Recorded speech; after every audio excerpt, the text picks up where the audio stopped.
Wednesday, June 17th. It is hump day here at Cape Ann today. Heather and I had a couple great interviews we want to share with you, including right off the top, the Vice President of Gloucester City Council and Ward 4 Councilor, Val Gilman. Remember that, Heather? I do remember that. I remember that particularly because she talked about the quarries. And there is always a little bit of controversy around quarries in the summertime in Gloucester. And she talks about the most recent controversy. So on May 22nd, it was probably the first unseasonably really warm, beautiful day. And we had huge crowds, both at Lane's Cove and all of the quarries. And I guess we should have expected it, because what the traffic patterns have shown in Massachusetts is that beachfront communities have 50% higher traffic right now, whereas all the major highways are basically no traffic at all. So people need their open space, so they're coming here to Gloucester.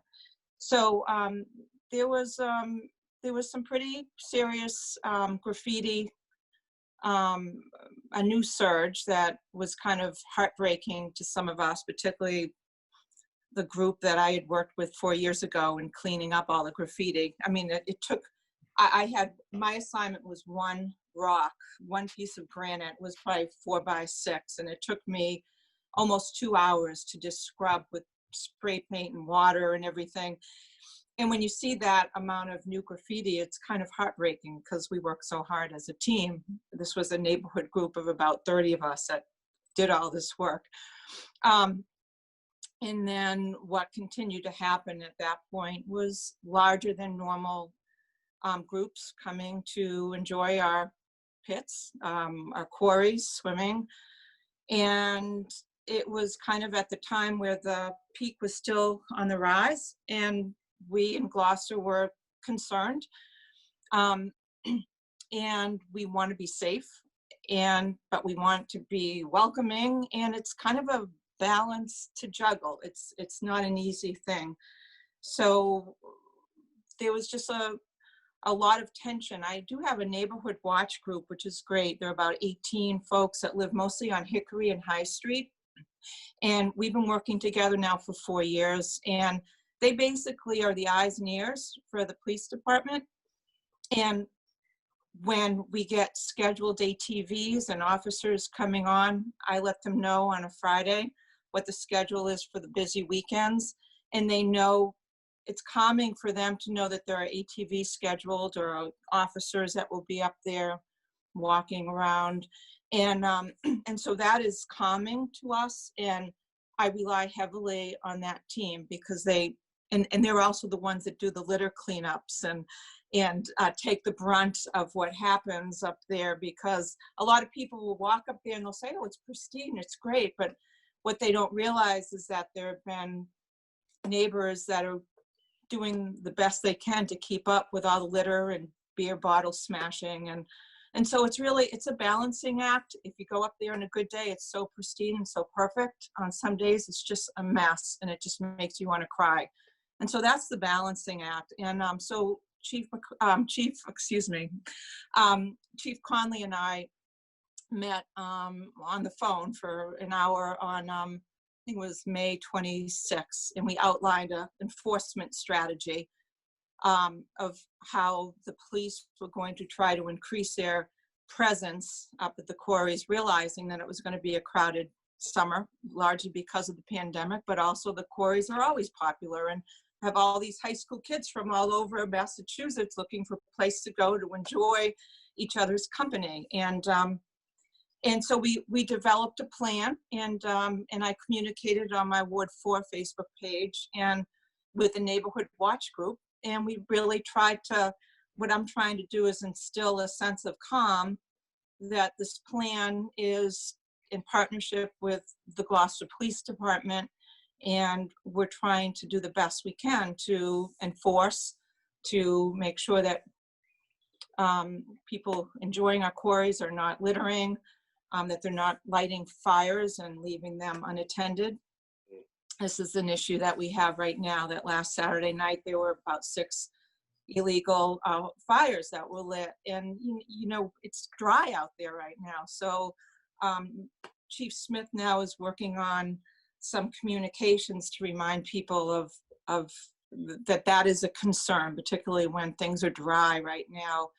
And so I guess I'm delighted that I've been able to work so closely with city staff during these tough times, because we don't see each other in person, and so a lot of it's over phones and emails, and I think we're trying to prioritize correctly. But you know, the folks that are abutters to the quarries, they're tired, the neighbors, and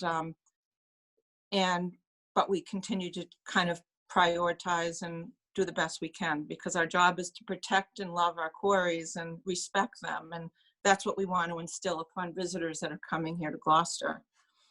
No easy task. Yeah. Now, is there any particular strategy for dealing with the graffiti? That feels like a bit of a separate problem, and maybe I'm wrong, than the disruptive behavior, the fires, the drinking, and all that. Is there any sort of particular strategy for addressing and preventing the people marking up the rocks?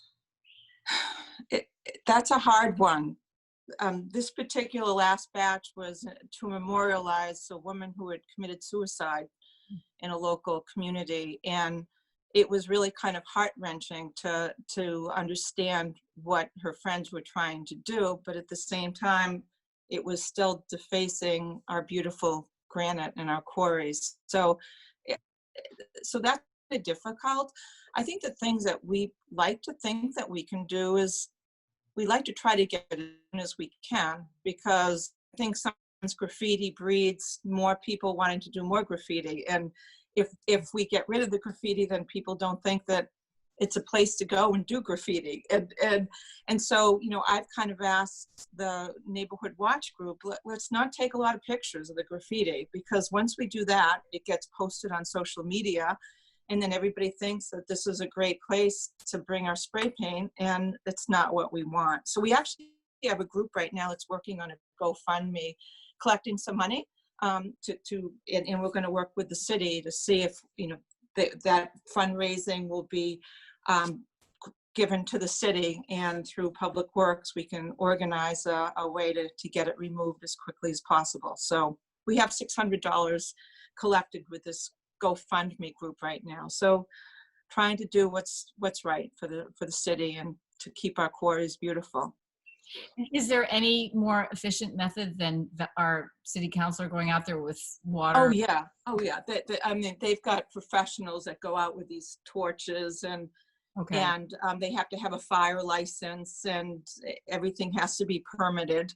But there are much more official ways to do it. We just did it. We did a let's go to Ace Hardware and buy all these spray paint cans, and you know, we had our masks and our gloves and water bottles, and it wasn't pretty. It was exhausting. I can imagine. My husband's like, why don't you scrub the house like you do the slab of rock that you spent half of the afternoon working on? I get teased a lot, but anyway. Val, did you want to talk about the crowds at Lanes Cove too, the boat traffic or people traffic? Sure. So we've had some juggling there as well. You know, even of recent, you know, the Manchester beaches were closed until this past week. So everyone that wants to get to the water that can't get resident parking at the big beaches are trying to come to Gloucester.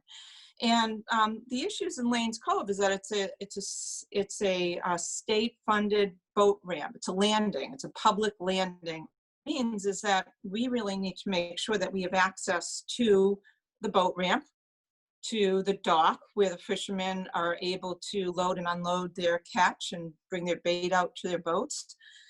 That the kayak racks that we're charging people in Gloucester for, and everyone's delighted. We have like 60 kayak racks there now.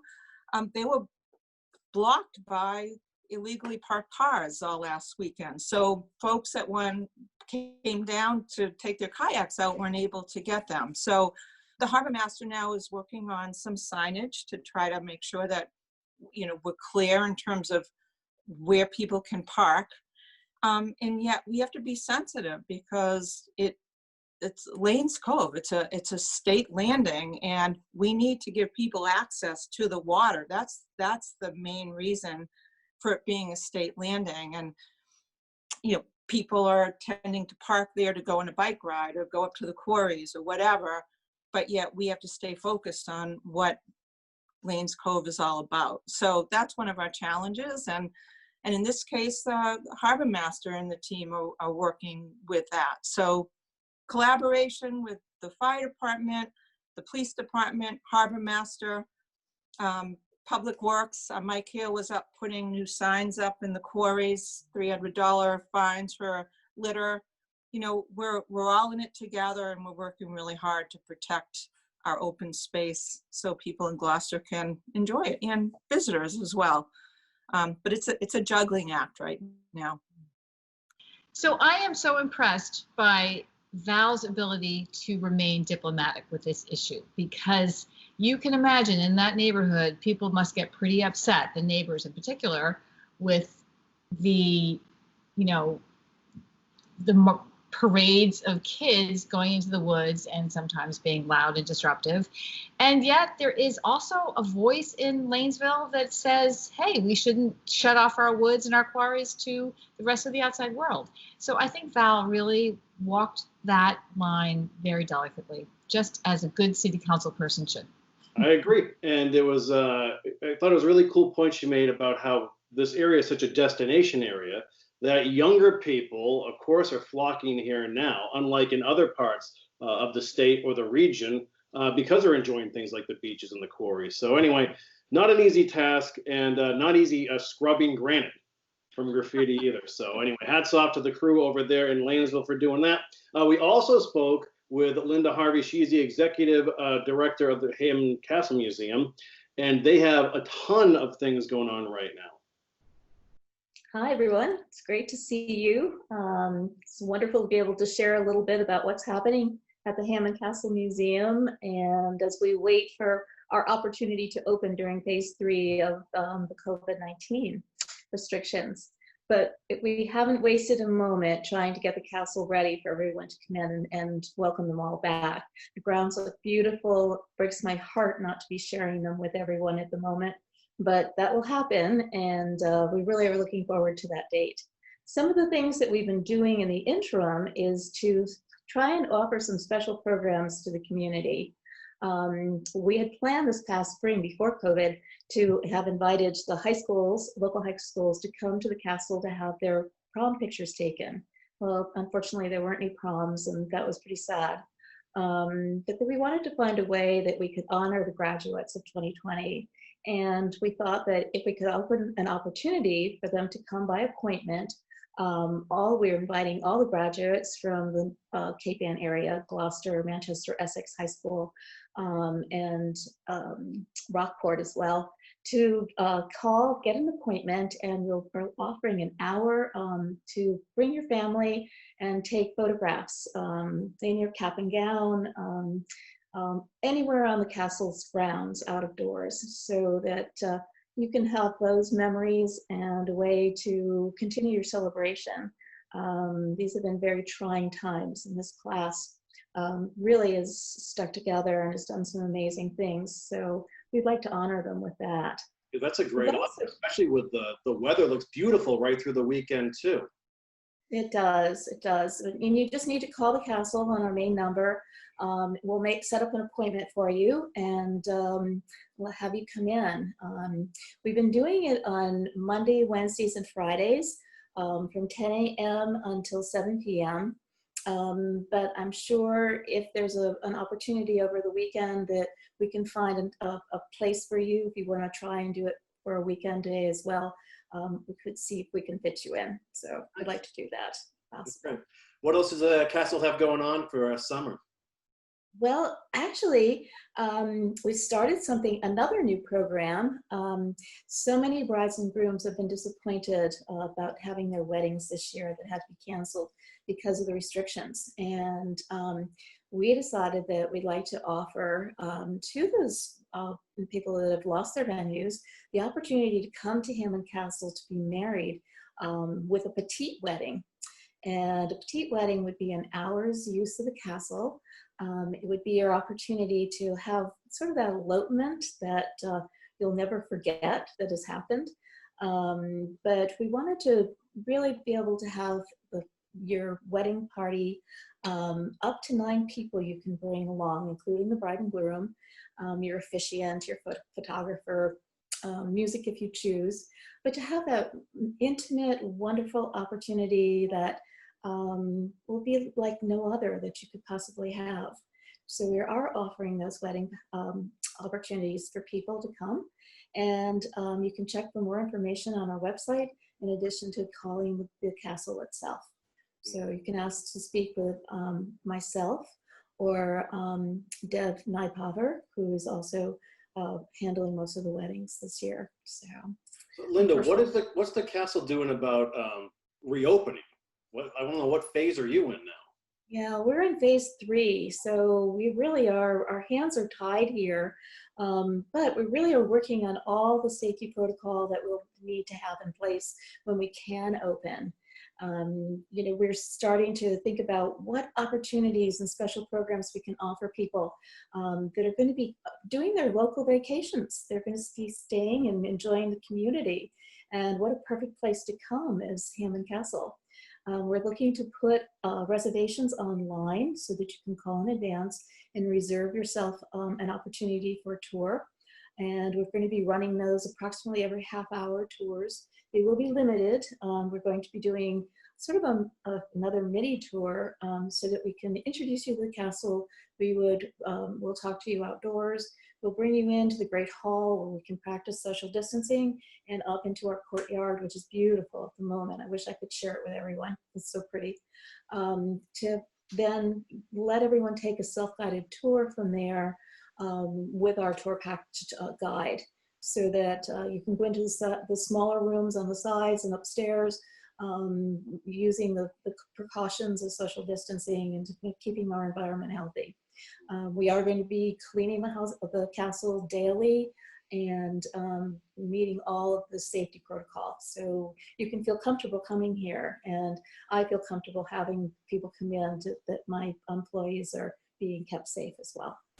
So we also actually, when we can open, we'd like to do our candlelight tours again this year, but we thought perhaps instead of a Thursday, only on Thursday nights, we're going to expand it to Thursday and Friday nights, and be able to have our candlelight tours from 6, 7:15, 8:30, and then possibly a spiritual tour at 9 p.m. So that could be lots of fun.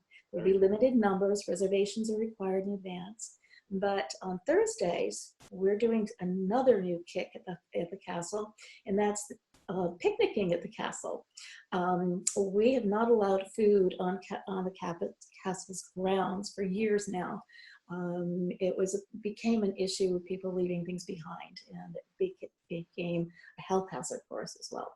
So this year, it's carry in and carry out, but on Thursdays, we're going to open the castle grounds for people to come in by appointment to have a picnic all day long, and also into the evening, so that you could picnic before your candlelight tour. So it could be fun, and an opportunity to enjoy this beautiful ocean views that we have, and our oceanfront lawn, and still practice social distancing and be safe.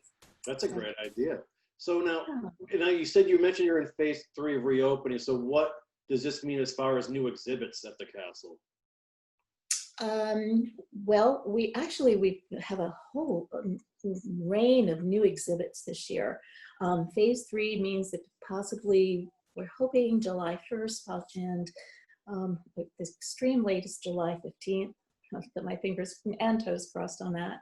But we do have a lot of new exhibits this year. We've been putting a lot of effort into that so that we can change it up and make us an active museum that changes on a daily or a yearly basis, so that when you do come in, you're going to see something different every time.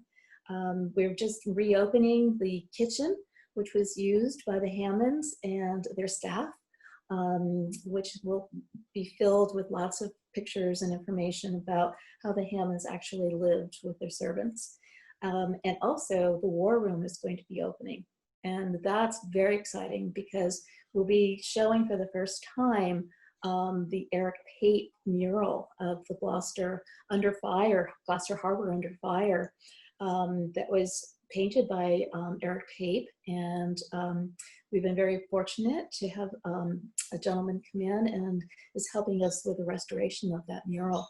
And it's come out beautifully. We just can't believe how pretty that is and how exciting that new exhibit will be for everyone to see. So we'll be having that, a little bit of a grand opening later in the season, possibly in the fall, but will be open to the public when we open our doors in July. So that's kind of a fun thing to have. Yeah. We're also going to be doing some fundraising. This has been hard times for the castle, not being able to have our daily flow of visitors and our weddings. So we're going to be doing a virtual online fundraiser later in the summer, and I'll tune you into that, Kory, to see if you can help us along to publicize that a bit for us. Sure. The plans aren't laid solid yet, but we are also looking forward to our holidays again, having our holiday programs this year. It was the first time the castle had been open last year for the holiday season, about 15 years, and we'd like to continue that tradition and have some great programming, perhaps a concert or two, and that will be, of course, abiding by the laws and the regulations for the state and the city of Gloucester for how many people that we can have at one time in our facility. Well, I know there have been a lot of exciting changes to Castle in the last year or so, with everything from Game of Thrones watch parties, Chelsea Berry's concert, the restoration work, uncovering archives, and it's been a pretty amazing journey. So we're glad that the castle is working its way towards the up and running and offering so much now to the community. So we want to reiterate again, graduation photos. This is open to high school students from all around the area if they want to make that happen. Yeah, just contact the castle. That's correct. You can use our main number, 978-283-2080. And that's also on our website. And if you check our website, you can get an up-to-date daily accounting of where we stand and when we'll be opening. That's probably the best place that you can look to hear about our reopening dates and times and things. So it's going to be a little bit different, but we're trying to make it as fun and exciting as we possibly can. So if people haven't been to the castle in a number of years, I think you'll walk in and find some really terrific surprises. So can I just mention for sure. Go ahead. I'm sorry. a moment? I'd love to mention the fact that we are encouraging membership now. We have a new membership that we're offering to everyone, and the specifics of that are on our website, but it's a great way to support the castle becoming a member, and we offer lots of opportunities for our membership. So if you have any interest in doing that, it's a great way to be supportive of us, as well as to have the opportunity to come as frequently as you'd like, and discounts and things like that.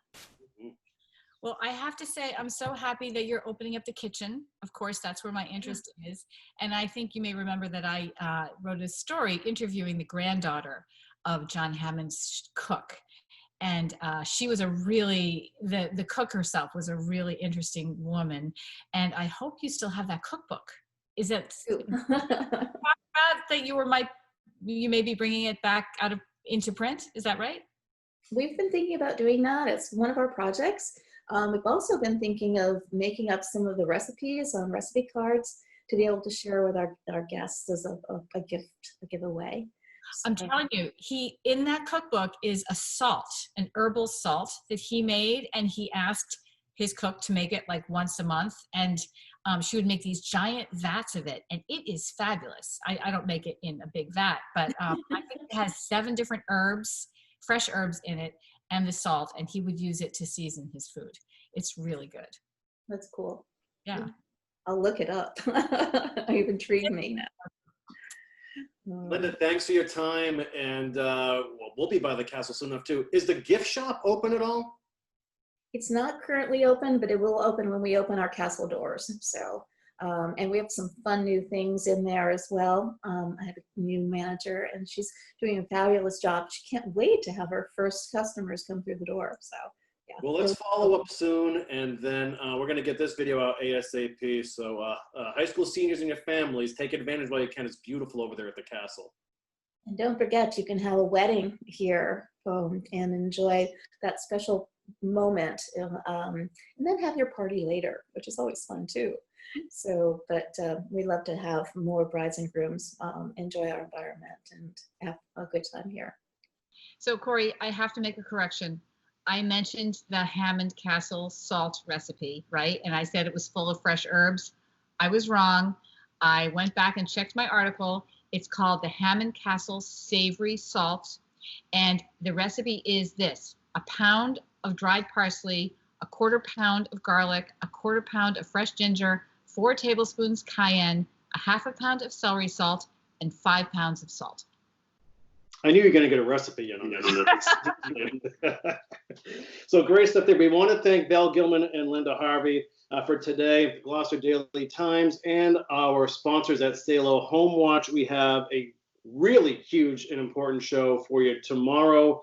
We have the Reverend Janet Parsons and Reverend Susan Moran are going to be talking about local slave action that happened throughout Cape Ann. Their website is capeannslavery.org. And they'll also be speaking with Executive Director of the Open Door, Julie LaFontaine, about, I believe, summer lunch meals for children around Cape Ann too. So be sure to tune in for that. Have a great Wednesday. We will see you tomorrow.